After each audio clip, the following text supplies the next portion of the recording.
Same as the usual, since we are playing as a hero that's powerful in the early game. It's ideal to cut the lane in order to engage with the enemy minions quickly and have more time for other important objectives such as helping out the team in clashing with the opponents, or if the chance presents itself, invade the enemy jungler.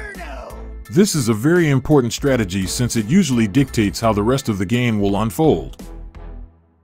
Because of our strategy, we reached level 2 first, which gave us an advantage against the enemy jungler, giving us the opportunity to invade and either steal the buff from him or force him to use retribution, which will mess up his rhythm. Since Yin used his retribution on the purple buff, our jungler will have an easier time securing the Litho Wanderer. As you just saw, thanks to our efficiency, our team gained a massive advantage over the opposing team. 2 of their heroes died, while 2 of our allies, including X-Borg, gained massive gold. Since Uranus was not as efficient as us in clearing the minions, he failed to help his teammates. It's only been roughly a minute into the game, but we already knew that we were going to win. Enemy missing. Try your best to communicate with your teammates as needed, especially when enemy heroes are missing. Come here! I'm gonna incinerate the station until Bazinga! my leg just got roasted! Ouchies! Ouchies! Ouch! Since we saw 4 of the enemies on the top lane, we decided to cut deeper into the bottom lane. Whenever you have the chance to cut the lane, do so, especially when major objectives such as the turtle are about to spawn. Remember, map awareness is very important since it will help you make better decisions. Don't chase teamfights that are too far. Doing so can weaken your defenses. If the clash was closer to the mid lane, we probably would have joined it, but since they were on the far end of the map, the best we can do is to clear the mid lane minions to loosen up the pressure on the mid lane while our mage is busy. We were supposed to clear the minion waves once more on the mid lane. However, Eudora was about to respawn, so we decided not to in case she needs to gain some experience and gold from the upcoming mid lane minions. Instead, we attempted to steal the purple buff, but Uranus foiled our plans. Since we were already level 5 and were also leading in items, it's very important to play aggressively and pressure the enemy jungler as much as we can. If you are a Yin player, using your ultimate against X-Borg is in most cases a horrible idea. Yin's potential is maximized if he targets squishy heroes. But against most fighters, Yin will most likely lose. Not to mention that he was the same level as XB. Maybe if XB was behind in level, Yin would have won, but in that situation, that was highly unlikely. That was a horrible play. Things would have gone a different direction if Eudora was present around the turtle during the onset of the clash. Since she got there late, Hayabusa received too much damage.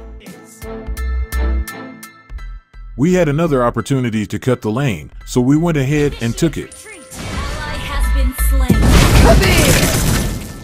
Sadly, Lilia was there to aid Uranus, so we had to prematurely leave the lane. We also had 0 chance of taking neither one of them down, so we fell back instead of fighting. The good news is, Eudora was heading towards our direction, so we opted in luring Lilia deeper towards our lane. Keep the pressure intense and cut the lane whenever you can. But always be cautious and check the minimap as frequently as possible. Remember that in cutting the lane, you are more vulnerable to ganks.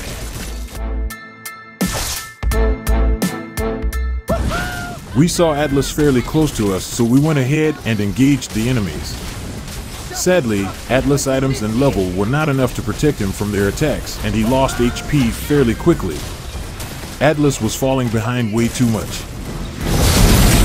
I started blasting. Under normal conditions, with such low HP left, we would retreat, but then we had immortality, so we went ahead and regenerated some HP, and returned to battle with hopes of blowing up more heads.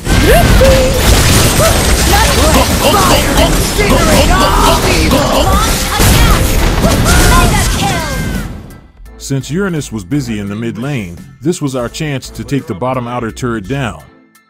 It's going to take a while for XB to regenerate his Faraga armor anyway, so might as well gain some gold and experience.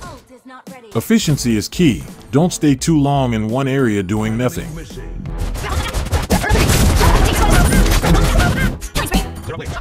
Since Lilia's ultimate allows her to reset her position 4 seconds back, we went to the spot where she came from instead of chasing her. This is why it's important to understand how hero skills work. Sometimes, you can use their own abilities against them.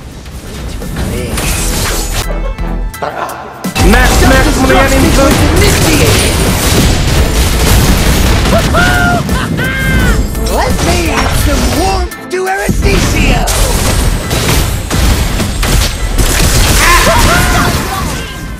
Pushing doesn't always mean you have to attack the turrets. Sometimes, clearing minions and giving your lane minion advantage is enough. Since our bottom lane minions were already charging towards the bottom lane inner turret, we decided to join the clash on the mid lane instead. That would have been a double kill for the enemy team's Leslie. Thank goodness we made it in time and flipped the outcome of that clash. Uranus was within our reach, however, he is pretty challenging to take down, so instead of joining the fight, we decided to take advantage of the situation and push the bottom lane. Besides, Hayabusa has good mobility, so he should be able to outplay Uranus.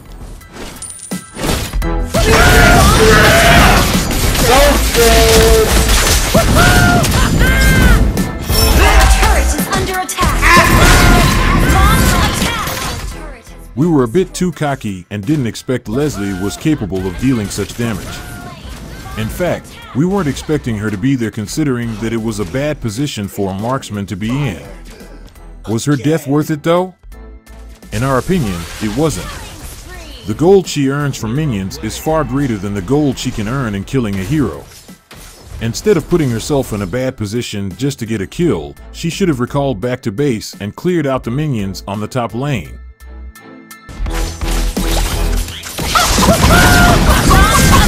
Let him cook! Request backup!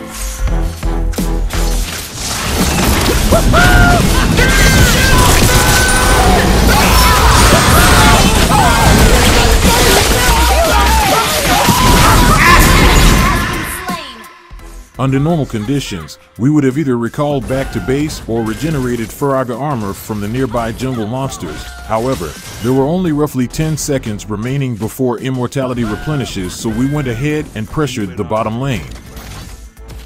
Before we forget, this was the emblem configuration we had in the game. We were obviously focusing on spell vamp and survivability, especially since the enemy hero was Uranus.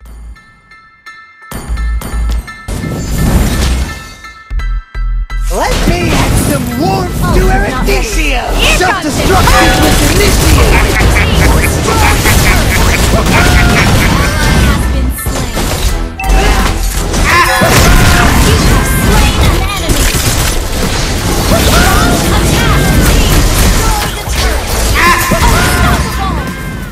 Take advantage of nearby jungle creeps and regenerating Faraga parts. Remember, the more creeps you hit, the more Faraga parts will drop, so it's best attacking the purple buff since it has a smaller creep right next to it. That concludes our Mobile Legends content for today. Do you have any other recommendations we might have missed? Leave your thoughts on the comment section below, and if you haven't yet, don't forget to hit like, share, and subscribe to the channel. Stay safe everyone. Peace.